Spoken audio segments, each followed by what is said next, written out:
Welcome to the class. In today's topic, we will talk about Flow Designer because we have covered the knowledge management and service catalog in the last meeting as per our plan. So then Flow Designer, and then there are two small topics. One is instance stats and second is events. Now I'll first cover them because they are quite easy and quick ones. So we can finish it in 5-10 minutes and then we can discuss Flow Designer in detail after that. Yeah. So when I say stats is more about what is this instance running on, what version, what is the patch. So there are two ways to do it. A very simple one. So if I just type the word stats, I go to this particular menu called System Diagnostics. And then under that menu, there is a menu called stats. And under that, you have this stats. If I click here, this is where I get the entire thing saying that this is my statistics, this is my demo server. This is connected to this particular cluster node. However, these things do not really matter to us because this is completely on cloud. So we don't really bother about all of these things. But sometimes on troubleshooting mode, it does help. For example, it is not clustered. It says one cluster is down. It will help you. Okay, why is the system slow? That is something what helps, right? Second, it tells you this is the most important thing. What is the version you release you're running on right now? It is on Rome version. So you know that the latest one is San Diego. We talked about version first class itself, right? So this is about Rome version, and we have San Diego as the latest one. So I have not upgraded yet to San Diego. Otherwise, I could have seen that. It tells me what is the patch number I am on. This is the latest patch, whatever I am on. Then you can always patch. So sometimes if there is a mandatory patch, ServiceNow itself schedules it for your PDI or for your even for your organizational environments. And if it is not a mandatory one, I mean, you can install it as per your choice, right? This is where it tells you the instance name 93176. This is exactly what you see in the top 93176. This is your instance name because all of this is in cloud, right? It tells you online. Right now it is working. You have the IP addresses as well. You have load balancer status online. And then you have other things. So this is more for troubleshooting in terms of performance issues. So you can see that, okay, what is current run level fully operational. So it is completely operational right now. These are the memory 3%. So for example, if it is down, you can just go to stats and you can see, okay, what exactly is taking more time, right? Why? I think you are already into performance testing, so it'll give you some idea because you might know some parameters which are required for performance. Okay, performance issues also, right? So this is where they do the debugging mode, or they kind of do some kind of troubleshooting in this particular case, right? This is what you can see: OS configuration, everything, server response time, client response time, client network time. So this is what people use. And this is also giving you an option of database connection pools, background schedulers. This is one way to see it. And another way is if I just type stats.do here, then also the same page will open automatically. I don't need to select the menu for stats. In that case, the same page will open. The same information will be displayed to you here, right? Now, this is one way to look at. So this is primarily used for which version you are on, which patch you are on. Generally, people use it for this purpose. But then, yeah, if they are interested in more troubleshooting, they can also look at these things. Now, if I were to troubleshoot it further, debug it further, then there is a concept of event. I think you have events everywhere, even in Microsoft. If I go to my laptop, right, then I'll always have that event viewer app, and it tells me informational events, it tells me warning events, it tells me error events. So all those things are generally logged in your system. So generally for any system, people do create or design a debug log, which can help you to identify the issues or what happened with the system, right? This is, I think, I'm pretty sure you must have seen all of this. This is a primary Windows feature for that matter, right? So generally every system has this event. So here also you have this event here. Now I'm not talking about, you just need to be a little cautious here. I'm not talking about event management, which is IT infrastructure event management module, which is part of ITOM. I'm not talking about that, but that is one thing which we are not bothered about this point of time because that is not a part of our syllabus. It is a completely different module. I am talking about, I'll just come to that part.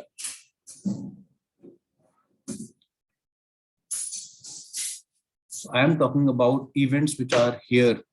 Do you see this events? In this case, system logs and events. This is the event I'm talking about. So which means in this system, what are the events? Not event management module of ServiceNow. So it tells you, okay, what kind of event was created, who logged in at what time, how are we using things, right? So this helps you to troubleshoot things. right? Now, this is one thing where you can see what kind of events do we have. There are a lot of events right now.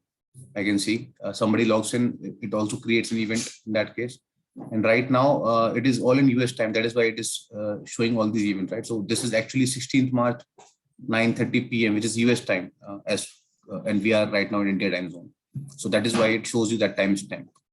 Now, if I go to event log, this is again the event which are created today, but this is also for system specific things that, okay, for particular things, you get events in this particular area. So if you see something, then you can find out, okay, how to kind of debug things for us. It is only for troubleshooting purposes. Otherwise, generally, you don't need to use those events day in and day out. So this is not a very use. I mean, I'm saying it is a useful feature, but I'm not saying highly used feature as such, because you require this only when you want to do certain things. You want to do debug certain things. Right? This is how you do that. Now, if I were to show you, for example, so, and one thing is that these events are actually triggered by some rules in the system. So they have written some rules in the system in the backend using business rules, client scripts, whatever we have in ServiceNow. And based on a particular condition, for example, I say that, okay, I have submitted a knowledge base article. After that, I want to fire an event. So that is where you define that particular event thing. Okay.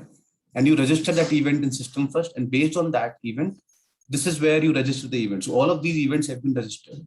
Now, for example, let us see this one, which is right now in front of us, right? So it tells you, let's understand how does this event work. I think I've clicked on it. Will take more time. The system is a little slow. Let's wait for a minute. This is where it tells you that this event gets fired when the user views a knowledge record. Okay. And this is the event they have written on. Event name is kb.view. This is a table they are trying to find target. On this particular table, you are writing this event. And as it says, it fires when user views a knowledge record. Now see the business rule, what they have written here. I know we have not talked about business rule, but they must have written a business rule here. For, yeah, so all the business rules which are there for this knowledge base table are all here. So one of these rules are being used in that particular event. So the idea is that, first of all, system defines or registers an event in system saying that on this particular trigger, I want you to do this particular thing. And that is why you write those events in the registry. And based on those registry events, registered event, whatever you've written there, so you can go all ahead with out of the box events here, right? So whatever are written there, and you can write your own events if you have a use case there. For example, it says change workflow when given KB changes. Now this is a business rule they've written for a particular event. Now we can go inside it, but there is no need right now to go in that much of detail. It's the idea I'm trying to give you is that this is where you write the event in the system first, and based on that event, the system generates quite a lot of logs. First of all, informational warning or error, or it can also handle that event in an automated way. For example, you want to send a mail for that particular thing, you can do that as well. So, for example, in this one, if I okay, so this one, if you see this one, right, this is a business rule they've written for a particular event when change workflow happens when KB changes. Now it is running after that event update. So on update it runs. After that particular condition it runs. What condition it runs on? When knowledge base changes and workflow is review. At that time, this particular event will run. And there will be some actions which will be taken as per this particular rule, what they've written here. Right? If action is not here, then it must be in advanced action. But again, the system is responding too slow today. So this is where they have kind of written a script that based on this particular condition, this is what you have to do. Right? So these are all the events which we have in ServiceNow. And you can register them, you can view them, you can take an automated action based on that. So you can do a lot of stuff along with those events. So do you have any questions for those events as of now? or stretch. These are, as I said, they'll be finished in 10 minutes. So not a very big topic, to be honest. But then now we can focus completely on the flow designer part, unless you have a question on the event section. No, I'm clear. You're clear, right? Okay. Now, if I were to tell you that flow designer, right? So let's open this flow designer. First of all, you can see this, it is a part of process automation. So if I were to see the entire menu of process automation, what I'll do like this process automation, and there are so many things. You have flow designer, you have process automation designer, you have so many things today, executions, active flows, content definitions. We don't need to discuss all of that. We just need to bother about right now, what is a flow designer? How does it work? And first of all, as you have seen so far, that before I start a new topic, I first tell you that why do we use that thing? Why do we need it? What is the use case? That is most important to understand, right?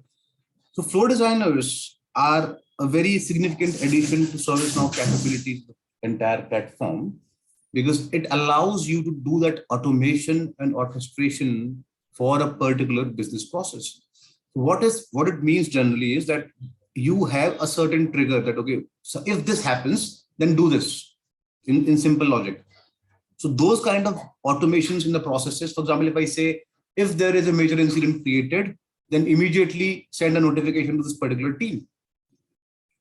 This is more of a automation stuff, and it is happening automatically, right? Now, this is, I would say, this is more of a replacement of workflow designer. So if you remember, we talked about workflow designer some time back when we were actually looking at the request system, right? I'll just open that for you as well. Workflow designer.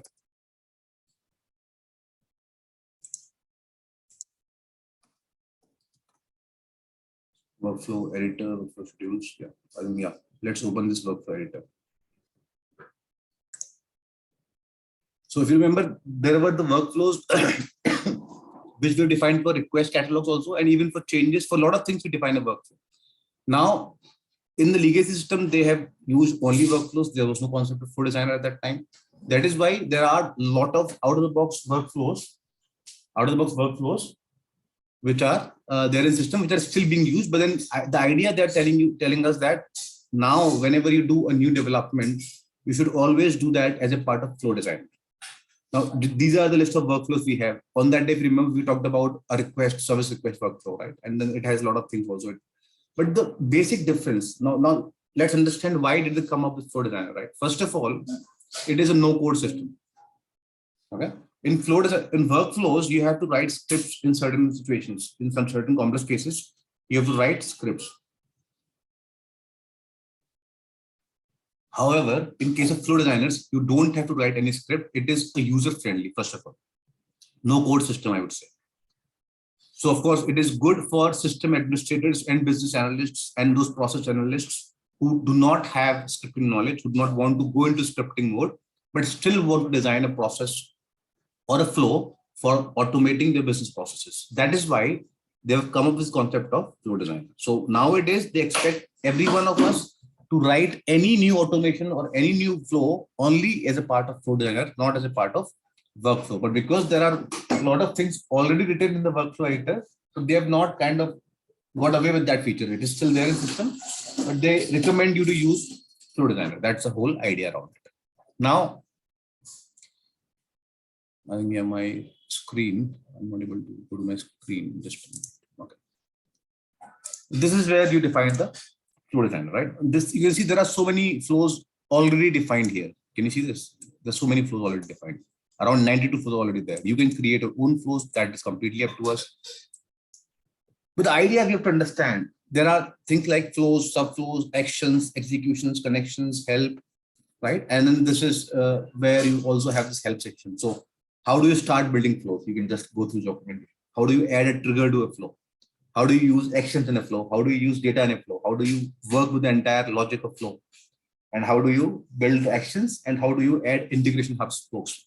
Now, this integration hub spokes, I'll just give you a brief idea around it, right? So whenever you want to integrate with third-party systems, there are some inbuilt spokes which ServiceNow and that third party, whoever is that in your case, they have already come up together and they have built a integration hub right? And they're using that integration hub spoke to talk to each other. For example, Microsoft Teams, right? For example, Outlook, they might have those integration hub spokes. Slack, they have those integration hub spokes already with them. So you can talk to those systems directly using those integration hub spokes. However, you might not have all those integration hub spokes because some of them are licensed. So they have versions like standard, professional edition, standard edition, enterprise edition. So and then free edition, right? So in that case, they can always give you access to certain integration hub spokes, not everything, depending on your subscription. So if you have the highest level subscription, which is enterprise level, you can always check that, okay, whatever the highest level of availability of spokes, it is an enterprise system. So if you just want to compare that, what is the difference between standard versus professional versus enterprise integration hub spoke offerings, you can always go to their site, which is servicenow.com. I think we have seen that in the very first class. You have that option there to just compare between the different offerings. And from there, you can tell your customer, okay, this one we need additional professional version, or we develop it ourselves. There are two ways. Either you use an inbuilt spoke, which is there, or you develop it from scratch. But I think they always recommend that if there is something already built in, why to do all of that effort, right? If the price is worth it. So that discussion happens in parallel separately. We'll not go much into that, right? The idea, just understand, now let's assume the situation, right? You have to automate a business process. Now, what are those things which you will do? So first of all, you automate them for some repeatable things. For example, you know that I can always send SMS, or I can send a notification on this particular condition, or I can request for approval, right? I can create a different record in the system somewhere else based on this criteria being met, right? So the first thing which you need to understand, that generally you use flow designers for repeatable tasks, because automation, the first step for automation to identify whether do we need to automate this or not, is to understand how frequently that task is done, how repetitive in nature that task is, right? So that is the use case of automation. If something you do once a year, that is not a very valid use case for automation, right? But something you do almost every single day or every single week, every single month, that calls for a candidate for automation, right? So this is the first concept, that where do you use it? Only in those cases which are supposed to be automated using some repeatable task. Second, if you need to understand that this, okay, I have to write a flow, I have to write a business process automation here, then what are those triggers? That is the first thing which you understand for any automation. For example, I gave you a use case some time back that whenever there is a major incident, send a notification to this particular team, right? Now, this is a trigger point for you, which says that if there is a record created on incident table with priority as 1, because I think for major incident we have priority as 1, then do these following things, right?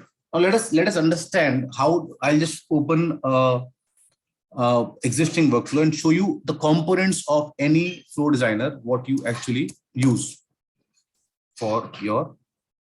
So let's assume this VTB sample flow. This is visual task code. You already know, we have seen that, right? So let's open it up. Let's understand different components of a particular flow. It is being processing. It is processing right now. So let's wait for some time. Let it get completely populated and we'll talk about it. Can you see? It is now processed completely. And this is where, now as you might remember, we just talked about the concept that in the case where priority of the incident is 1, critical, this is a trigger for me. So in simple English word, this is a trigger for me, that based on this particular trigger, based on this happening or this event in system, I need to take certain actions. And the actions they're taking is that they want, the moment there is a priority 1 incident, they want to create a free form visual task code. I think you remember it. We have talked about free form guided task codes, visual task codes earlier in our previous classes, right? And we create a task code assigned to the incident owner, whoever is owning that incident, and we look up that particular lane record. You have multiple lanes in that task code, right? Where This is the board which we want to go to, and this is the name is to do, right? This is the action I have to take for that particular flow designer. And then I am assigning create a VDB card. I am also, so first of all, I'm creating a task board. Then I'm looking up the records in the under the task board. And then I'm creating a new visual task board card. You remember there was a concept of creating a new card, right? And to that particular board, this is what they are doing as a part of this flow. Now, if you did not have flow designer, then you would have to script this entire scenario in a workflow editor, which definitely requires scripting and coding skills. Without that, you cannot do that. Now, this is where this particular thing gives you that facility to a non-programmer, to a non-developer, to actually do this thing themselves without being dependent on developers, right? Now let's understand how have they written it, right? This is a trigger they've written.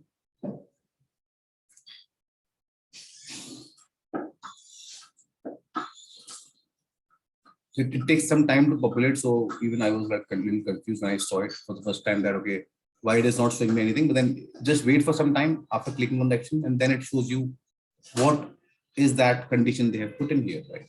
So they have put a condition. Now see this condition options. You have condition like record. Now, just give me 1 second, yeah. Talking about what kind of triggers do we have? So in this case, if you see, you have triggers like they have selected trigger already as created. Okay, I am showing you what other triggers do we have in ServiceNow, because this is the first point. This is that event which tells ServiceNow that now you have to run some automation based on this particular trigger. Okay. So if you see, the option is either the record is created, or the record is updated, or the record is created or updated both, right? So this is where you have these options for a trigger, right? Second is REST API based. This is generally done by developers. We don't need to worry about this part right now. So this is, and the moment you kind of select any option, you can see that, okay, what are the conditions under which I need to run that. So if I say updated, then it will tell you, okay, what are those things where I say updated. So anything, any table, any record that's updated, I want to run this report, I can run it. This is created or updated. In both the cases, we have this option, right? Now, this is more about the developer thing with when they kind of use REST API for any integration. For example, if you want to integrate this with Azure, there are web calls, right? And you kind of, based on that particular input from that system, you take a certain action in ServiceNow. So this is more of a developer thing. Now, if you see, this is where it talks about, so one is record-based trigger. That record is created, updated, or created or updated both. Second is REST API based trigger. For example, there is something coming from the third party system. Based on that, you are taking an action. Now, this is a schedule based. That you want to run this particular flow every single day, every single week, every single month, run once, repeat, whatever you want to do. So this is a schedule. So you need to understand, first of all, as an administrator or as a flow designer, that what kind of triggers do we have? So first of all, we have record-based triggers. Second, we have schedule-based triggers. Then we have REST API-based triggers. And fourth, we have application-based triggers. These are the applications which are in the module service. Now, for example, if I want to write a trigger only for the SLA task thing, or an inbound email that I receive an email in ServiceNow, then I need to do certain things. For example, if you remember, we talked about a situation where inbound actions, we talked about inbound actions where we said that I can send an email to ServiceNow instance, and it can pick up that email, it can read that email, and can create a incident or any task for you based on your mapping that, okay, subject line should be here, description should be here, the person who has sent the mail should be your caller. So all of those inbound actions can be done using this part also. And based on service catalog also, you want to do it for a service catalog. Then also, for example, I submitted some service catalog, and I want to say that based on this catalog, you take this particular action. See this trigger initiate from ServiceNow catalog item request. That's RITM we talked about, and we can actually trigger all those flows. So if you remember, we talked about this workflow, and we said that we define these workflows for a particular item, and we have seen that particular thing on the admin screen of the item, that it either takes a workflow, or it takes a flow, or it takes execution plan. And we talked about workflows and flows there also, right? So when it takes a flow, this is where you define the flow for a service catalog. You don't need to define that in the workflow, you just need to define it here. So this is where it is based on application. Now this is only for these applications because I have these applications enabled right now. If you have more, you have taken some kind of hub spokes and you have more applications, the menu will be more in that case. You will have more options in the menu, right? So this is where we understand that based on these 3 or 4 kind of triggers, we can run a particular trigger in ServiceNow. And this is your table, which is incident. And on what table we want to do it? We want to do it on incident table. And this is where you can see this incident. This is big here, incident record. Incident table, right? Now, this is about advanced options that we want to run it for both interactive and non-interactive users. So non-interactive users which are running from the back end, right? Not from the front side. So nobody's interacting with the system. Some scheduled jobs are running for those cases. And run for any user, run only for current table, run the flow in background. You can option run the flow in foreground also, which you can see right now in front of us. We'll see that option also. How does it work out? I'll show you that after explaining this entire thing, because there is an option of testing. This is where the entire flow gets actually triggered, right? So this is the first thing to understand, that for any flow designer, you need to create a trigger first, and triggers are, you can create 4 types of triggers. This is what you have to understand. So this is what you decide there. And then you select, okay, table, which table I want to run this trigger on? I want to run this trigger on incident table when the priority of my incident is critical. Only in those cases, I want to run this particular flow. That's how it works, right? Now, this condition is fulfilled, which means we now know that flow has been, flow is supposed to be run now based on this condition. Now, what actions do we need to take for that particular flow?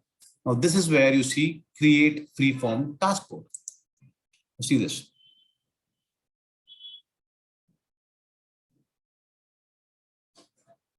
You can duplicate action from here. You can add a new annotation there. You can delete this section and you can open this action in Action Designer. So we have already done that, right? So now understand what kind of actions can we take. We can take multiple actions here. Let's see this, right? So we can create a record. We can ask for approval. We can write into a log file. We can look up records. We can wait for a condition. We can update a record. We can send a notification.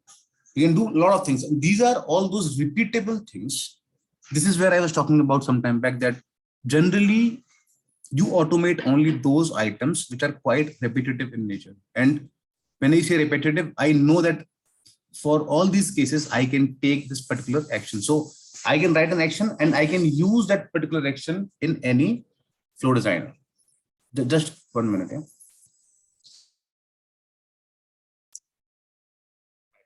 So the idea I was giving you, that you need to create a certain action which can be used repeatedly in multiple flows. So in this case, we are creating a freeform VTB. Maybe for other cases also, we want to create a visual task board. We want to look up a record. We want to create any record in any table, right? So in this case, they've already selected this option as create freeform VTB. Otherwise, this is what I was talking about, integration of spokes, right? So these are all the spokes which are already there in my system. So I can use any of those spokes and do those actions. And most of, so whenever you see this now as a sign, which means all of these are the ServiceNow ones. And we don't need to worry about them because they're already there, right? If there is something, for example, this one is not ServiceNow, it is by some certain different party. This is by a certain different party. So this is where if you want to take certain action in a third party system, then also you can do it. This is about the different modules. For example, you have this customer service management. So you want to take an action in CS and case types. I want to do certain things. I want to do certain things. I want to calculate this KTR. I can do that, right? So this is where, and yeah, maybe I don't have, yeah. So you can see this. If I select this one, they can tell you so many cases, right? Do add a comment to a task, add work note to a task. And this, it is going to happen in this particular application, which is here. So the idea is, you can just imagine the power of this particular flow, right? This is where you actually leverage the powerful platform, because from here you can do a lot of automation tasks in multiple systems, even in AD. See this. You can create a computer, you can delete a computer, you can disable a computer, enable so many things. Because this spoke is already there, you just need to do it. right? Reset the password. But this is the most common, I would say, the most common request in any organization, resetting the passwords. People have done a lot of self-services there, but this is where you can use automation flow. See Microsoft SCCM. You have this add to device collection, get device collection. So the idea is that if you have those integration hub spokes installed in a machine, you can do lot of actions. Okay, lot of actions there. So we, in this particular case, we have taken this action of creating a free-form BTP, and we are giving a name called as P1 incidents for that particular thing. So far, so good, right? That because this visual task board has to be given a name as well. Now, when I give this name to this, now this says toggle scripting on for name, but then I don't want to show you scripting because that's not the purpose of this call, purpose of this particular session. We just want to do something which can be achieved even without scripting, right? So they're just telling you how do you see the backend scripting which is written over there, but this is where it talks about data fill picker for name. Now you can use this particular thing. So if you see in the right hand side, there is something called data, right? So I can hide it, I can show it. Now these are those variables which we are defining in this particular section wherever we need to pick any data record. Now if you remember, let us go this one by one, right? This is where we define flow variables, trigger record. So we said incident record. This was for an incident record. That is why you see incident record here. Now, if you want to take any field of that particular incident record, you can actually dot walking concept. If you remember, we talked about this concept in the reporting section also, that you can go from one table, even in the form section also, that you can go from one table to another table based on your requirement. So now I have come on incident record. From here, I want to go to assign to, and I want to go to the manager of assigned to, for example. I can do that. But assign to, for example, I want to go to manager assigned to, I can do that. So all of wherever these are reference tables, right? Which means you are talking from one table to another table. So you can pick up any record based on your requirements. Right now, they've just picked up incident record from incident table, right? And this is what they've taken here. Now, whatever the input for the previous action, this becomes an output of this action. Now, what I want to do, who do I want to create owner of that visual task force? Okay, I want to create owner as assigned to person, right? From where I am taking this value for assigned to, I am taking this value from trigger incident record, which I have shown up here. And from here, I have gone and I have taken the value of assigned to. This is where either you drag and drop value from here to here, or you click on data fill picker for the owner, and then also you can do that, right? So if I go like this, for example, trigger record created, because this is a trigger we have already used in the previous trigger, right? I go here, incident record. Okay, from where I have to go to incident record, I have to go to in this particular table, and I can select anyone. So I'm not kind of changing it right now because owner has to be a certain person, right? And I want to select assignee here. Let me select it again. Assigned to. This is how I can drag and drop things from one section to another section, right? Now, I have just don't want to change this particular out of the box flow. So I'm just refreshing it because I just made a change there to ensure that we are looking at the right thing. So far you are good with this concept, right? Of flow designer. You are understanding that first of all, when do we use it? And also, when do we not use it, right? It is also important to understand. We should not be using it anytime, whenever the version of ServiceNow is before Jakarta, because it will not be enabled for anything before Jakarta. Right now, we are at S, so anything beyond J. And I'm sure there will be hardly any customer right now which will be on Jakarta. So which means that limitation is not for us as such, right? We should not be using it even in that case where you don't have a repeatable action to do. So there is no point to do this action when you don't have a repeatable action to take care of, right? Now, I was talking about this part, right? So we have created a free-form VTP, and where am I creating it? I'll always be creating it in a particular board, right? This is where I've gone to the board, and because in the previous case, trigger was happening on the incident table, that is why it was an incident record. The free form, this action we are doing this action actually on the board, which is visual task board. That is why we're doing it. So we are doing it at the board level. And now we are also defining what is the background color of that board, right? We can also define that particular thing. Now, if I talk about look up that visual task board, so now I am looking up, so action, again, the same concept, action. Which action I'm taking? I'm taking a lookup record action right now. Right? So lookup record, I have the record already in system. I just need to look it up based on certain conditions. So let me just open it again. So I'm looking up that record in visual task board lane table. And what I'm saying, the record board is, this is the board I've taken. I've taken this particular board from here. So as I'm telling you again and again that whatever you've defined as an output input in the output in the previous section becomes an input in the next section. So we have defined the board already here, right? We have created a board already, which is the name is priority 1 incident. If you remember the previous action, we have done that here. Now we are using the same board here. Once we've used the same board, and we are also giving one more condition, name is to do. So if you remember in the board, there is a condition in the swim lane which has a name to do. We're looking at that condition. And what now? We are also defining one thing, that if there are multiple records in that, return only the first record. This is also an action or fail the step. So if you want to fail the step, you have to handle it using the error handler. That we don't need to discuss it right now, but this concept, I think if you know bit concept of programming, that whenever you need to handle errors in the scripting or coding, you need to write that condition. You do, if this happens, fair enough. If it does not happen, behave in a certain way, or print out a message saying no, it does not work out, right? Something of that sort. So what they're telling you, if multiple records are found action, then you return. This is what they've done in this particular case, where they are looking up that record. So first they have created a freeform VTB.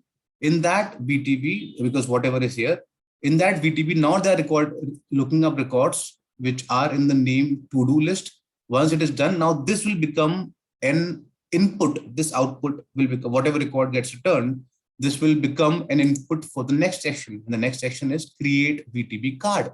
This is the third thing, if you remember, we talked about, okay, there is something called VTB card, visual task board card, which we can add either automatically or manually. In this case, we are adding it automatically. Now, how are we adding it? Understand this, right? Again, action create VTB card. We have a lot of actions, but I am just showing you the ones which are there for create VTB card, right? Now, what happens in this action? First of all, you're selecting the board. So all of these, you understand this, that these are all dynamic variables, right? This is where the power comes into play. Otherwise, you would have to write a functional script to call these values. You're not defining any variables here. You have whatever you have defined, you are using the same value for that variable in the entire record. That is very important here. So whatever you have defined as a variable value on the top, you have, that is the only value you can reuse again and again. Now, in this case, we have defined which board we're looking into. We're looking into the priority 1 incident board. Now we are defining which lane record we are looking into. So we have defined both these two actions in this particular case already. So we are already taking that up. Now, third action is which incident we're talking about. We're talking about incident which is in this particular trigger equal to incident record. Now, based on that, what I am doing, I am creating a VTB card for that particular record. And now when I show you here, this case, then these are the cards we are kind of building up, right? You can see this is the VTB card thing we're talking about. Okay. Now, this is where you define the actual triggers and actions. And you can, as you can see here, you can define multiple actions. You can add some more subflows. You can add more logics, if, else, what, done. You can do all of that. So let me just tell you how to do it. So if action you have already seen, let's see how flow logic works, right? If all those conditions, right, those programming conditions which we generally do, we just can write here. If for each, do the following. There's so many: make a decision, wait for a decision time, call a workflow, dynamic flow, get flow output, set for variables. So you can do all of that if you want to define it. So if you have multiple conditions, okay, if I'm returning 5 rows, and one of the rows says this particular entry, then I have to do this particular thing, right? This is where your general use cases are for any programming thing, right? So you have certain triggers, you have certain conditions, and based on that, you want to take a decision or you want to do certain actions. Okay, if do this, else do this. This is where you define the flow logic, and this is where you define the subflow. So you can use. So for example, I'm using right now this one, right? Resolve a block by record. I'm resolving it. Resolve a block by record. This is a subflow, right? Now, again, as I said, I will not be kind of playing around with an out of the box, but then I am just trying to tell you that what other possibilities you have. You can add an action, you can add a flow logic, you can add a subflow also. This is how things work, and you can open this. This is open subflow in subflow designer. Then it will open in a new tab altogether. Subflow designer. This is the complete. Okay, now you are designing the entire subflow. So you can call the subflow again in a bigger flow, right? Subflow inputs and outputs. You can tell, okay, this is the input I want to give to the subflow, and this is the output I want to take it out from there. So I'm just closing it right now. Just want to show you that these are the options you have. Now, again, let me go back to the original version of this particular thing so that any changes are not recorded. So these are those new features in ServiceNow, like Flow Designer. You have something called App Engine Studio. You have something called Platform Designer Automation. These are those features which are adding value to the whole system, to the whole platform, because they are quite next generation technologies. They, first of all, second, they are no code or low code kind of things, right? Anybody can do them. Third, they completely promote automation stuff. So that is where you can use them for automation. And this is what the organizations are looking for right now. When you talk about digital transformation, this is all about automating the journeys, right? Making sure things are not there on emails and on papers. They are actually in the system. Everything is system. Everything happens in the system. This is the whole part. This is what we're trying to achieve as a part of ServiceNow journey or any digital journey for that matter. Now, let me. These are the properties which we have defined in this flow. Once we were creating this flow, this is what we've told. Flow name was this. We can describe, we can put anything here, whatever we want to say, that why is this flow used for. And then you say this is this application I'm using for this particular flow. So I cannot, so there are so many applications you can see, right? So many. These are all the same applications which I was showing you under the action section. Same applications are there. So they have used visual taskboard application in this particular case. So I'm just canceling it. Now, right now, if you remember, we talked about that. Can we before? So as a part of the best recommendation or best practice recommendation, you should never be activating a flow immediately after creating it. You should first test it. Until and unless you test it, you should not be activating it. Now let's test it. Now for example, I just wanted to check. Now, if you remember, this whole flow was about what? It is about creating a free-form visual task code, looking up record and creating a VTP card based on that record. When you have a major incident. Now, this is where if I were to select, for example, this incident, I can select any incident right now, right? So right now it is selecting all those incidents which are, and you can see the record as well, which record I have selected. So can you see the record I have selected? This one right now. And I want to run this particular test. Now there is option run test in background. This is the option I was talking about some time back. So I was telling you that either you can run it in foreground or you can run it in background. So if it is in background, you will not be able to see the screen completely. But if I am running it as it is, I can see the entire execution. How is it happening? Is it actually working fine?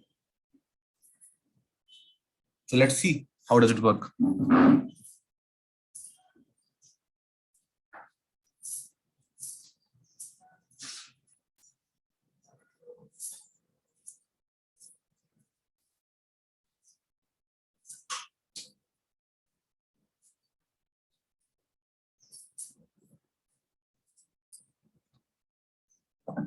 So it says the test is finished running. View the flow, execution details. I'm coming up here. So see this part, right? Everything is completed, nothing is failed the first time. It also tells you how much time everything took, what is the start time, what is the state. You can also see the flow logs later on.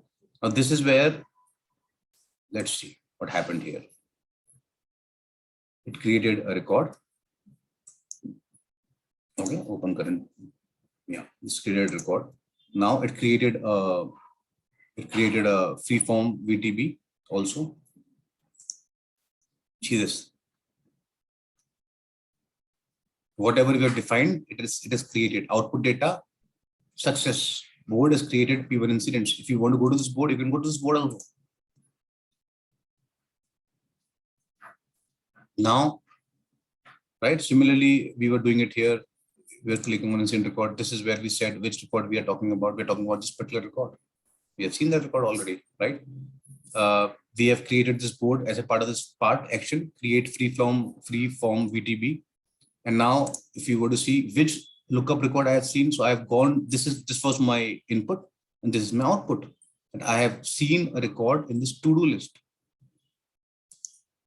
Let's open that as well separately, right?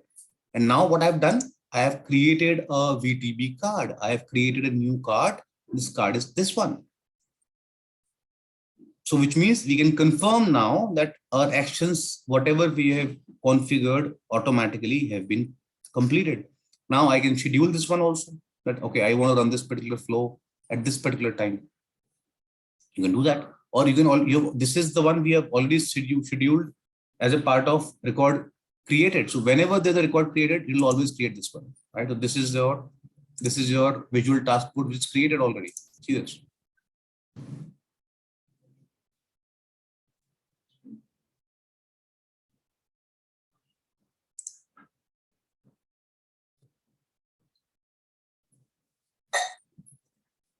You can see this, right?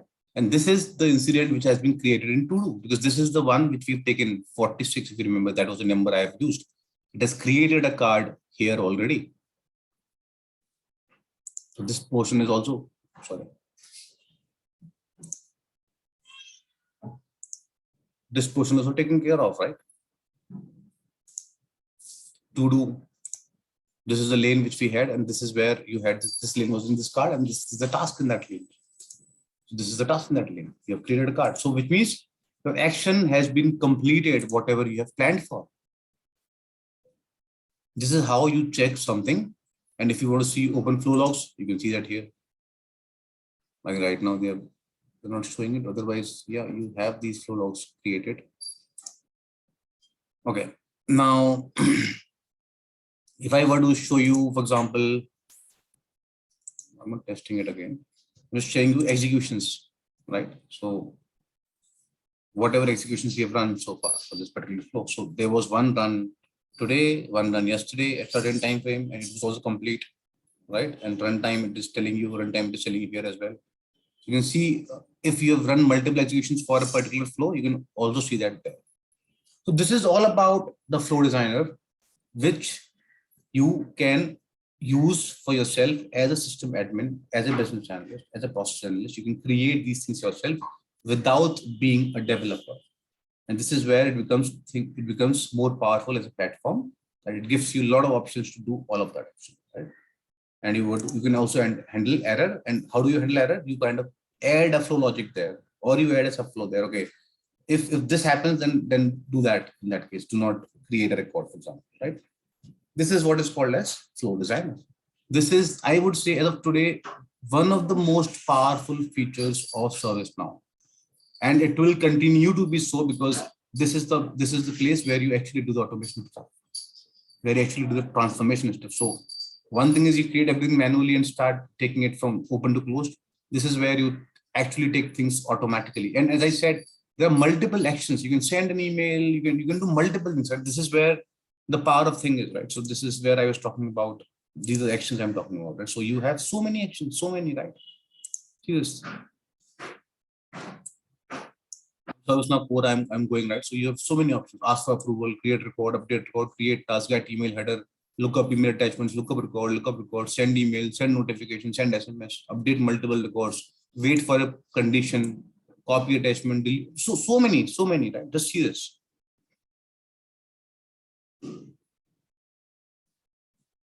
They will keep on adding more and more things based on the requirements, right? Based on when they enhance their product releases, versions, patches. They'll keep on doing it. So create catalog task, record producer, submit catalog items. So all of this happens here. this is where the actual power of the platform is being realized, right? Do you have any questions in Flow Designer as of now? No, I'm good. Perfect. And from here, you create all of these things, right? Whatever we talked about, data stream, we will see this is called as data pill. I think we've talked about this data pill picker. And from here, you can pick the data. So whatever is the input decided in the previous section, output, which was done in the previous section, will be input for the next section. Same record can be used again and again. I think, yeah, for today, I think we're done. There is a concept of process automation design, but again, I'm facing some problem more in terms of the, the plugin part there. Otherwise, you have this process automation designer. It is also, this is the one which so the whole purpose of this process automation designer is if you want to combine multiple flows together across multiple systems, across multiple modules, this is where you use the process automation design, because generally any of a business process, it kind of talks between different modules, between different components. You just don't do it in one single area. You do it like multiple places. This is where that powerful thing happens properly, and you can actually use this process automation design, right? And you can create a new process. You can add multiple flows here. So this is how you use the process automation design. But again, from CSA perspective, it is not to be studied in detail as such. So we're good. I just want to tell you there is something called this process automation designer, which we make also for cross flow, for cross organizational kind of business processes, which are spanning across multiple teams, spanning across multiple modules. This is how it works. Okay. So yeah, if no other question, then I think we can stop the session for today. Thank you very much for joining in.